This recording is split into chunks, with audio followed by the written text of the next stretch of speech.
ចាសួស្តីជំរាបសួរពុកម៉ែបងប្អូនចានេះគឺជានាងខ្ញុំគឺចូលរួមជាមួយនឹងកម្មវិធីចាមង្គលការចាបងប្អូនទាំងអស់គ្នាចាស្លៀកពាក់យ៉ាងស្រស់ស្អាតចាព្រឹកឡើងគឺជាមានអារម្មណ៍ស្រស់ស្រាយហុងស៊ុយពេលព្រឹកតែម្ដងញញឹមប្រំប្រៃណាស់នាងខ្ញុំនេះចាមើលឆ្វេងមើលស្ដាំមិនដែរស្អាតទេពុកម៉ែបងប្អូនចាបេះដូងខ្ជូតទាំងអស់គ្នាចាអញ្ចឹងបន្តិចទៀតនេះគឺចាប់ផ្ដើមរៀបចំជាមួយនឹងកម្មវិធីហើយគឺត្រៀមក្នុងការចាលើកចំនួនច្រៀងរាំចាកាត់យកផ្លែឈើហើយនឹង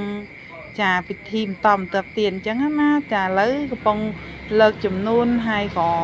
ភ្ញៀវកិត្តិយសមកចូលរួមទស្សនាក៏គាត់ចាអង្គុយរងចាំជាមួយនឹងកូនកំឡោះដើម្បីហែមកចឹងចូលរោងការអញ្ចឹងណាលើកចំនួនចា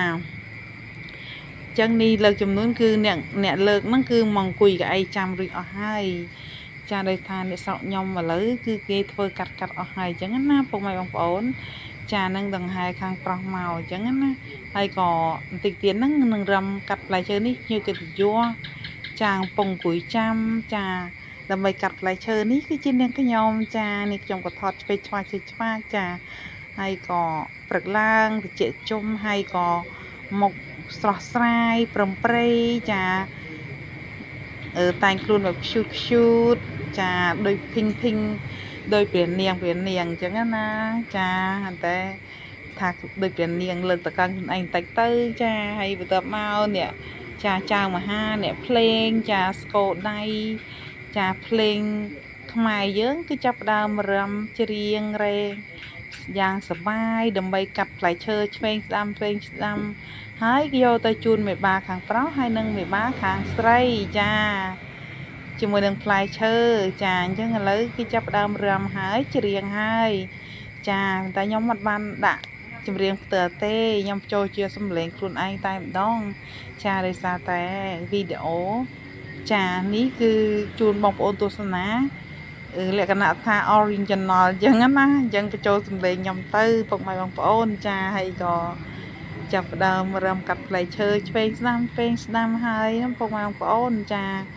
ហើយជាធម្មតាអ្នកភូមិរបស់នាងខ្ញុំឥឡូវគេការអញ្ចឹងគេគឺយើងការទៅតាមសមត្ថភាពចាហើយជាធម្មតាការ2ថ្ងៃប៉ុន្តែនេះគឺគេ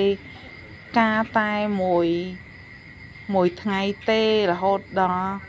ចាម៉ោង2:10ហ្នឹងដើម្បីទទួលភ្ញៀវពេលល្ងាចចាអញ្ចឹងល្ងាចថ្ងៃទី6ហ្នឹងគឺសំពះលោកក្រោយពីសំពះលោកហើយចាពេលព្រឹកលើកចំនួនបន្តិចហើយក៏កាត់សក់ហើយនឹងកម្មវិធីចាបាយខុនចងដៃកាត់សក់ហើយនឹង7នាងគ្រប់លក្ខអញ្ចឹងណាពុកម៉ែបងប្អូនចាល្ងាចឡើងក៏មាន